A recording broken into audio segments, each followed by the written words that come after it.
The rain was falling when I first noticed her. I was walking my son to school, holding his small hand in mine. My umbrella had broken, and we were both getting wet. As we passed the house with the blue door, I looked up and saw her standing behind the window. She was watching the street, her face quiet and still. She didn't move, not even when a loud car drove by.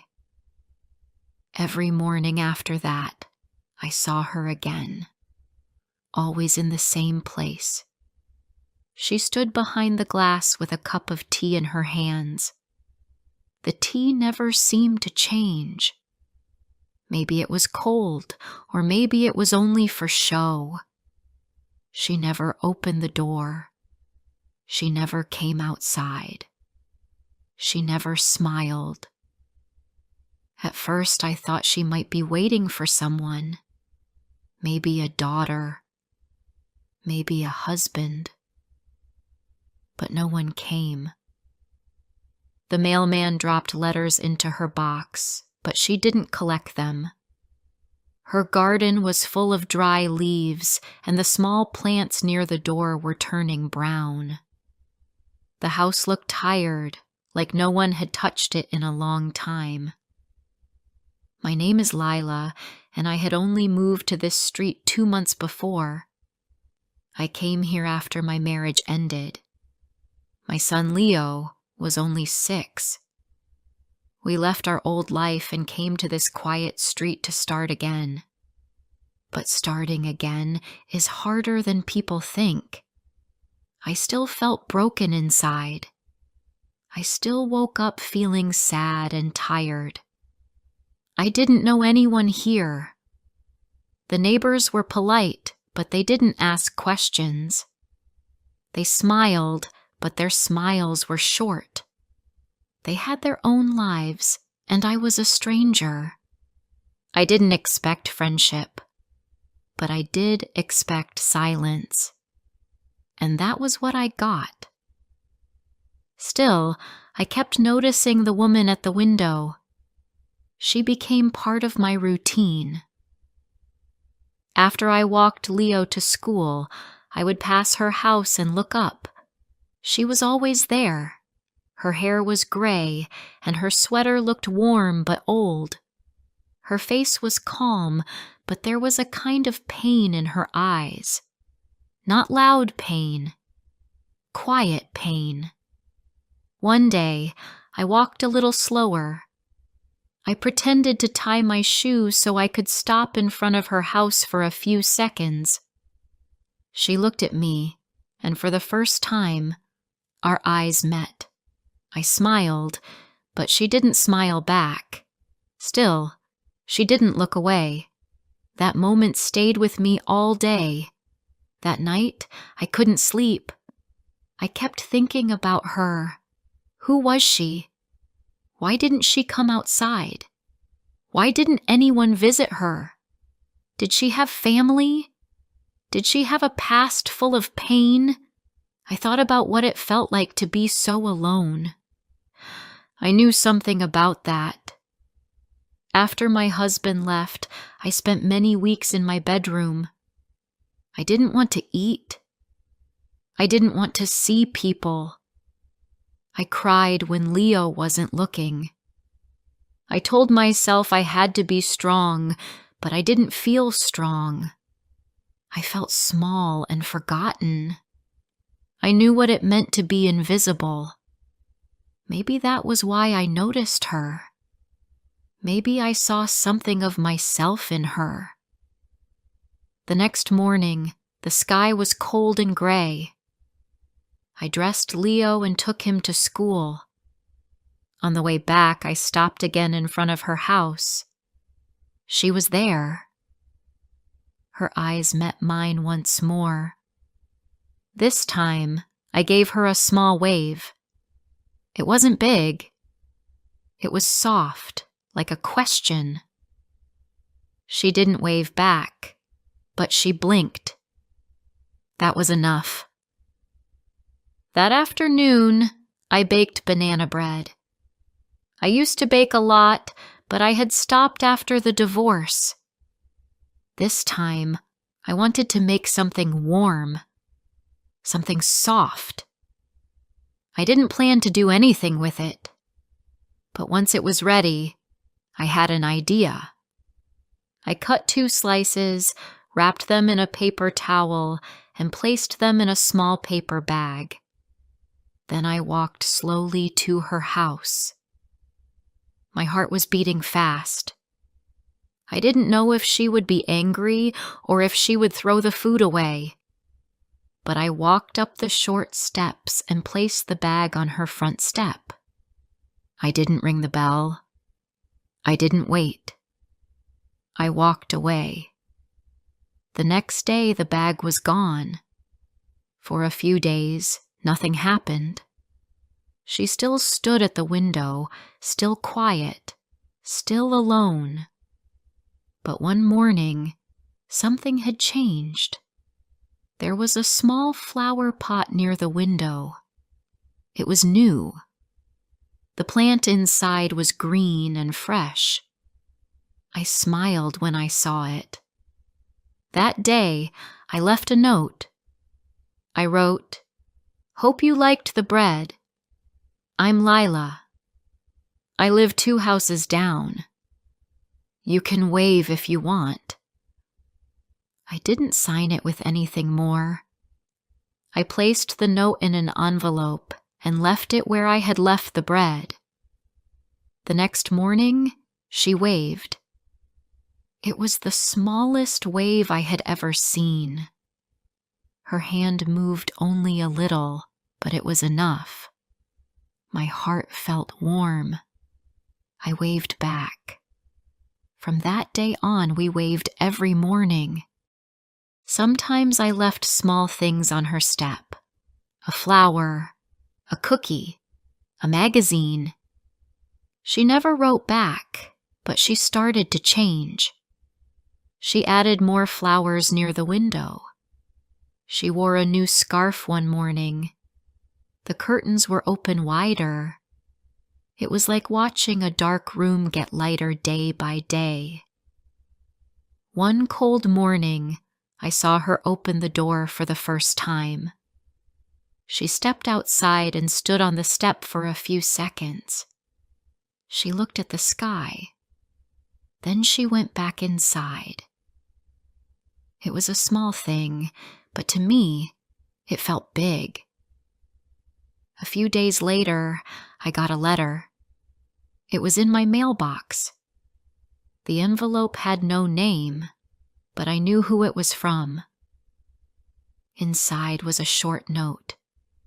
It said, "Thank you." I had forgotten how it feels to be seen. That was all it said. But I read it again and again. I didn't reply. I didn't need to. We had already spoken without words. Sometimes people are alone not because they want to be, but because they think they don't matter anymore. I had felt that before, and now I saw it in someone else.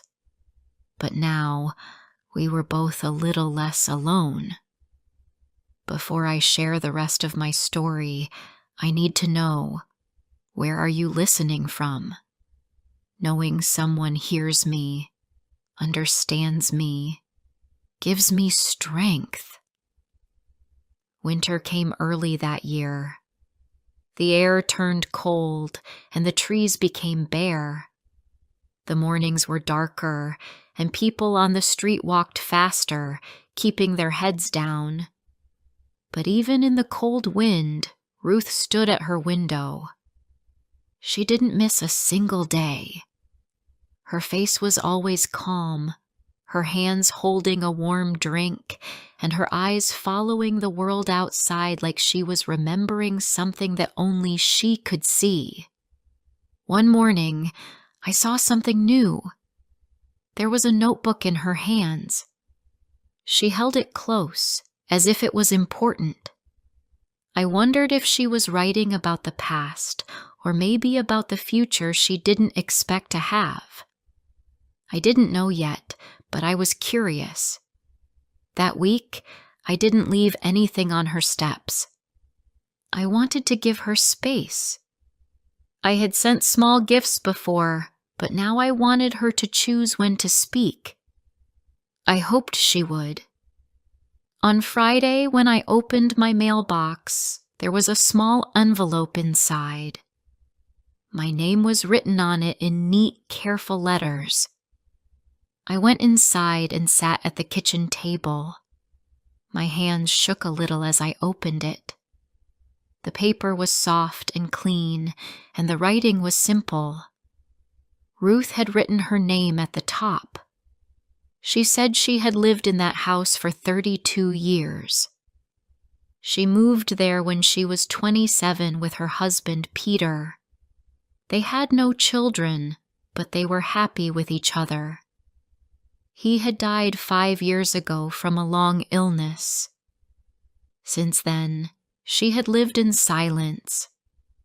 She said she didn't open the door, not because she couldn't, but because she felt like she had disappeared. No one called her name anymore. No one knocked on her door. She said that watching the street gave her something to hold on to. It made her feel like the world was still there, even if she wasn't part of it.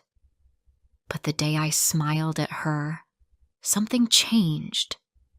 She didn't know why she looked at me that day, but when she saw my eyes and my quiet smile, she felt something move inside her. It was small, but it mattered. When I finished reading the letter, I pressed the paper to my chest and closed my eyes. I didn't cry loudly. I just felt full. I knew that pain. I had been through months of silence too.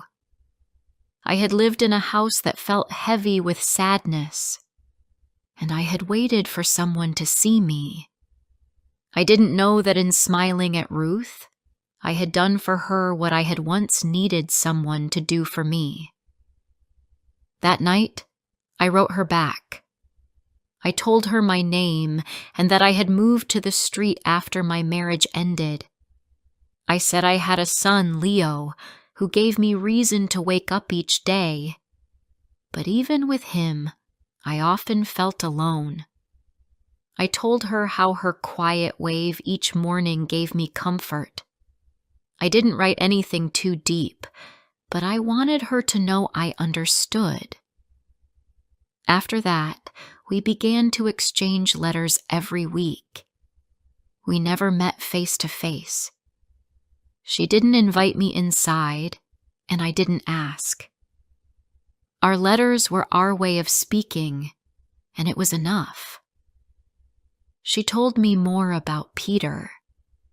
He had worked in a small bookshop, and he loved roses. He planted them in the garden every spring. After he passed, Ruth stopped caring for the garden. It was too painful to touch something he loved so much. I told her about Leo's drawings, about how he missed his father, and about the small things that kept me going, baking, walking, hearing a kind word. We shared simple things, the kinds of things people forget to write down, but that make up real life. One morning, I looked outside and saw Ruth open her front door. It was the first time I had seen her do that. She stepped out, wearing a long coat and a scarf.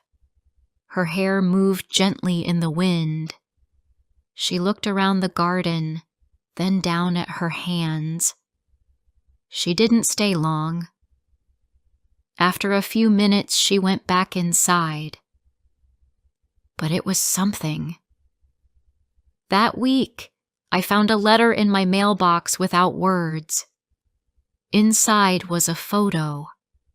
It was a picture of her garden many years ago. The roses were in full bloom, and there was a bench under the tree. 2 people sat on the bench holding hands. One of them was Ruth, much younger. The other must have been Peter. On the back of the photo, she had written, "He loved this place." I kept the photo in my kitchen drawer. I looked at it each morning before making tea. Soon after, I saw new garden tools near her steps, a small shovel, a pair of gloves. I knew what it meant. Ruth was ready to begin again. In my next letter, I asked if I could help her in the garden. I didn't know if she would accept, but I wanted her to know I was willing. A few days later, I found a pair of clean gloves on my doorstep.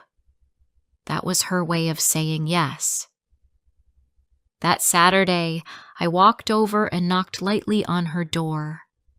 She opened it slowly. She didn't speak, but her eyes were kind. She handed me a trowel and pointed to the corner of the garden where the old rose bushes stood. We didn't talk. We worked side by side, pulling out weeds, cutting away dead branches, and turning the soil. The cold air made our breath visible, but we kept working. The silence between us was not empty. It was full of trust. After 2 hours, we stood back and looked at the garden. It still looked tired, but it was better. She looked at me and whispered one word, "Thank you." Then she went inside. I didn't follow. I went home and sat in my living room for a long time, thinking about how simple things can feel big. The next few weeks were quiet again. We didn't write letters as often, but she began leaving small notes near my door. One said, "Planted new seeds today." Another said, "Found Peter's old garden book." Each note was like a small piece of her heart. I collected them and kept them in a box.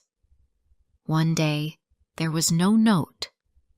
Instead, she left a book outside her door. It was Peter's garden book. Inside were handwritten notes, dates, names of plants, small drawings. She had placed a bookmark on one page. It showed how to care for roses in winter. I read every word.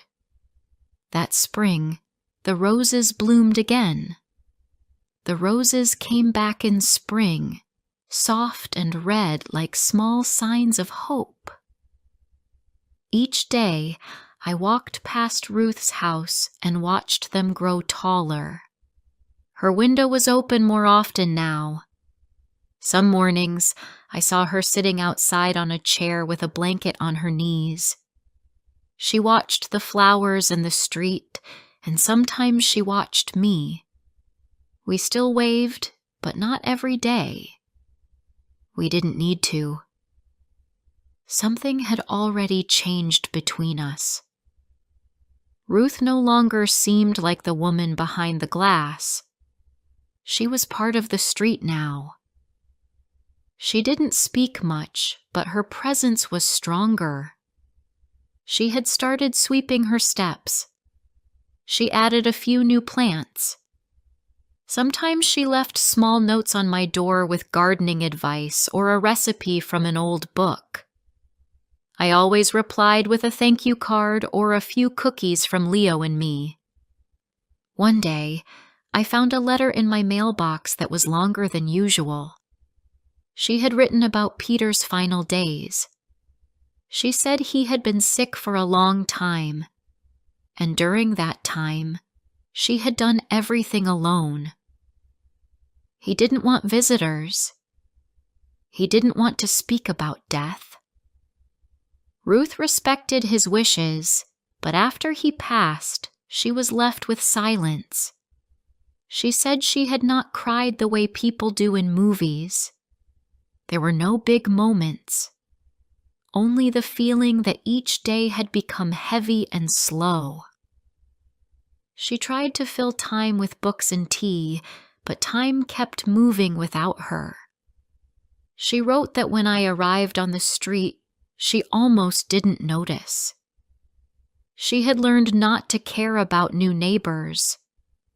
Most came and went. But then I smiled. I left something small on her step. I waved. I didn't ask questions.